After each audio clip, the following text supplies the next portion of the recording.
pinuntahan, everything. Ano reaction na kayo ng dalawa? Nakakatuwa kasi syempre, unexpected dahil nga nung simula, parang, parang, di ba, ang daming haters. Pero ngayon, parang natutuwa na yung mga tao. So we're very thankful sa lahat ng mga tao. Sumusuporta at nagmamahal sa amin, di ba? Good vibes lang tayo. Yun ang importante. Good vibes, relax lang tayo. Tsaka hindi rin naman po talaga natin mag-please yung mga tao. Kahit latagan ko sila ng ebidensya, lahat ng whatever happened, di ba? Parang kung sino po talaga yung ayaw maniwala, hindi naman po talaga maniniwala. So, okay na yan. At least, pinapatrending nila. Dahil okay Charles, anong birthday wish mo naman kay Barbie? Birthday wish ko for her?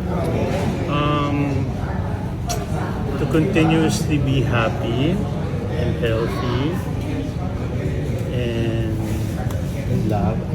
and in love. Rich? And sana matupad lahat ng mga wish and desires. Thank you. So yun sa kumusta na iba? Okay, pwede na sagot.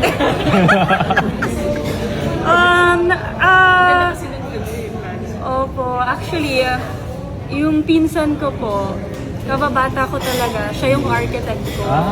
Then nung bata ako, dream ko talaga maging engineer. Kasi yung dad ko, engineer siya. So parang growing up, I really wanted to be an engineer.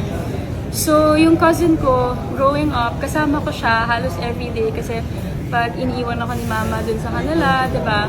Dun ako, dun ngayon architect na siya, sobrang galing niya. Siya nag-design ng buong bahay ko and okay naman yung progress. Fast naman siya kaso I think 50 pa lang siya, no? 50 pa lang.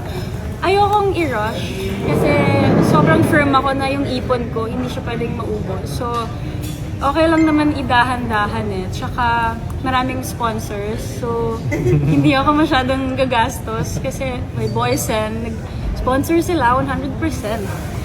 So, ang grabe, ang gaan nun. Then, meron din ako mga sponsor na mga bintana, fixtures, mga ilaw, inodoro, lahat.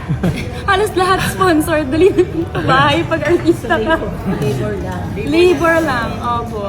Binigyan din ako ng discount ng architect cousin ko. So, ang saya kasi hindi ko kailangan gumastos ng malaki. So mga kailan yung target mo na mag-govern? Siguro, matitirhan? Hindi ko pa alam. Pero matatapos siya next year pa. Early next year. Early next year, oo. Hirap din kasi even if tapos na po siya, yung mga gamit, yung mga furniture, yung mga... Still ba ito?